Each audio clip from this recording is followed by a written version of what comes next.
Bismillah, Assalamualaikum warahmatullahi wabarakatuh. Good morning students, how are you today? I hope all of you in the good condition, amin. Baik, jadi hari ini di video ini Mem akan review kembali penjelasan tentang simple past tense. Nah, sekarang silahkan buka bukunya halaman 34 chapter 4, judulnya When I was a kid, ketika saya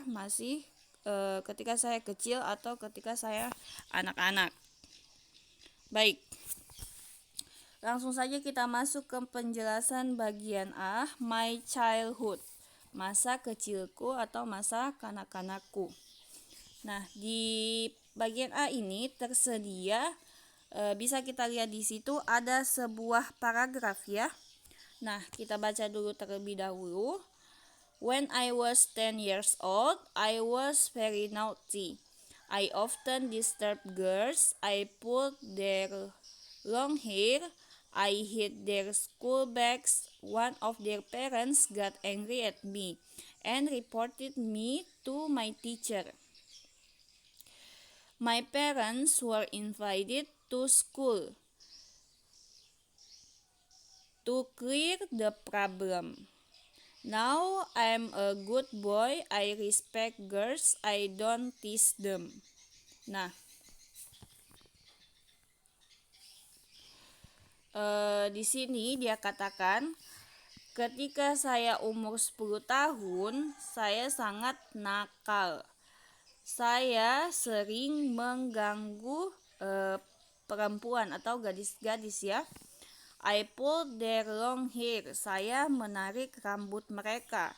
Lalu I hid their school bags. Saya menyembunyikan tas mereka. One of their parents got angry.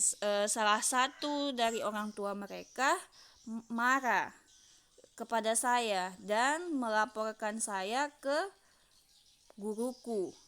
Kemudian my parents were invited to school. Orang tuaku diundang ke sekolah untuk menyelesaikan atau menjelaskan masalahnya. Now I'm a good boy. Sekarang saya anak yang baik. I respect girls. Saya menghargai perempuan. I don't tease them. Saya tidak mengganggu mereka. The paragraph above tells about the writer's childhood. Jadi paragraf di atas menceritakan masa kecil dari si penulis. It contains the writer's past habit when he was 10 years old. Jadi paragrafnya menceritakan kebiasaan dari penulis ketika dia berumur 10 tahun. Nah, yang perlu kita perhatikan di kalimat ini, di paragraf ini adalah paragrafnya menggunakan simple past tense. Ya. Dari mana kita tahu itu paragraf ini menggunakan simple past tense? Dari kata kerja yang digunakan. Nah, kata kerja ini yang sudah tandai ya. Jadi kata kerjanya di sini tulisannya warna merah. Jadi kata kerja yang digunakan adalah kata kerja bentuk kedua. Kemudian it means that simple past tense is used to tell habits, action, condition, facts in the past.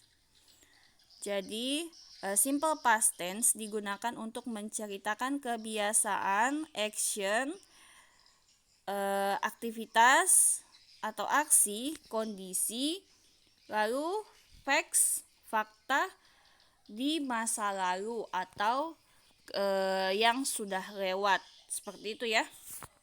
Baik,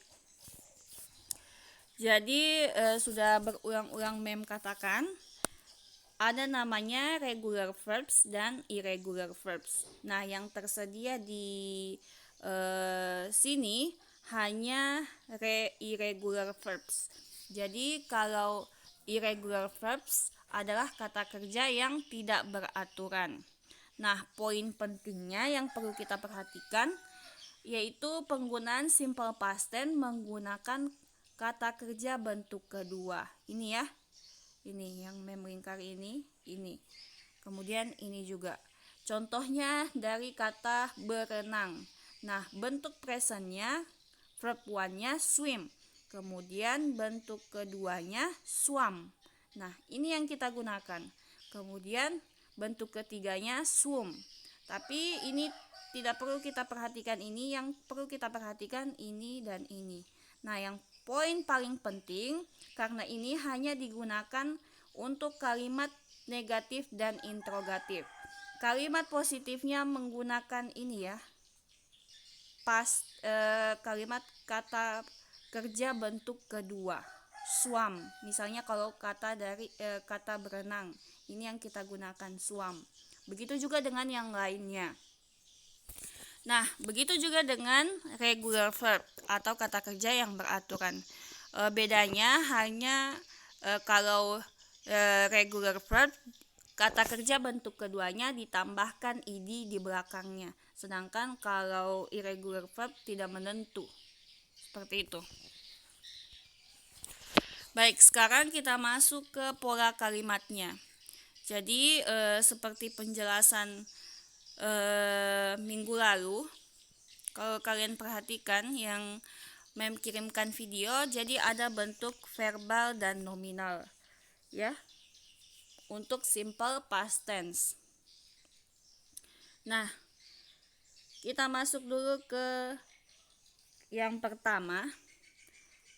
Untuk kalimat positifnya subjek kemudian verb 2. Nah, subjeknya di sini contohnya ya, I. Kemudian verb 2-nya pulled. Jadi pulled ini bentuk kata kerja kedua. Pulled ini dari kata regular verb atau kata kerja yang beraturan. Nah, di sini dia katakan I pulled their long hair. Saya menarik rambut mereka. Nah, ini maksud dari kalimat ini sudah lewat ya. Sudah lewat ya ketika dia menarik rambut mereka itu mungkin sudah beberapa tahun yang lalu. Ini diambil dari contoh yang ini ya. Ini. I pulled their long hair. Jadi waktu dia umur 10 tahun. Artinya kejadiannya sudah lewat. Kemudian bentuk negatifnya kita tambahkan kata kerja bantu did. Di sini I did not pull their long hair. Nah, bentuk negatif yaitu bentuk kata kalimat yang menyatakan tidak. Nah, di sini kita pakai kata kerja bantu did. Subjek kemudian plus did not plus verb one. Perhatikan, jadi kalau kalimat negatif sudah tidak menggunakan kata kerja bentuk kedua lagi, tapi yang digunakan bentuk kata kerja pertama dan bentuk kata kerja pertama dari kata pull adalah pull. Seperti itu ya. I didn't pull their long hair. Saya tidak menarik rambut mereka atau rambut panjangnya ya. Kemudian bentuk interrogatifnya pola kalimatnya did plus subject plus verb one. Nah, di sini di kalimat interrogatifnya menggunakan verb one lagi. Nah, berarti yang digunakan verb 2 hanya di kalimat positif. Begitu kalimat negatif dan interrogatif sudah tidak menggunakan verb 2 lagi. Nah, di sini did you pull their long hair? Yes, I did atau no, I did not atau no, I didn't. Seperti itu ya. Did subjeknya you, kemudian verb one-nya. Did you pull? Did you pull? Seperti itu ya. Baik. Kemudian simple past tense yang kedua adalah be atau to be. To be, was, dan were. Nah, bentuk positifnya subject, was, dan were plus adjective, adverb atau noun. Jadi adjektif kata sifat, adverb kata keterangan tempat, dan noun adalah kata benda. Seperti itu. Jadi contohnya di sini, he was naughty. Naughty ini kata sifat ya, nakal. Lalu bentuk negatifnya, subjek dulu, kemudian to be-nya was dan were, lalu not, kemudian adjektif, adverb atau noun. He was not naughty atau he wasn't naughty. Dia tidak nakal, seperti itu ya. Nah, bentuk interrogatifnya sama saja, jadi to be-nya duluan, lalu subjek, kemudian adjective, adverb atau noun. Jadi was he naughty? Yes he was, atau no he was not, atau no he wasn't. Seperti itu. Nah, jadi kata kerja bantu did, semua subjek pasangannya ya. I, you, they, we, she, he, it, semua menggunakan did. Kalau bentuk negatif dan interrogatifnya ya. Tapi kalau was dan were ada pasangannya masing-masing. Jadi was pasangannya, subjeknya I, he, she, it. Sedangkan were pasangan subjeknya you, they, we. Seperti itu. Baik. Jadi penjelasannya sampai sini saja. Kalau masih ada yang tidak dimengerti, silahkan dilanjutkan di WA. Tanyakan di WA. Baik. Terima kasih. Wassalamualaikum warahmatullahi wabarakatuh.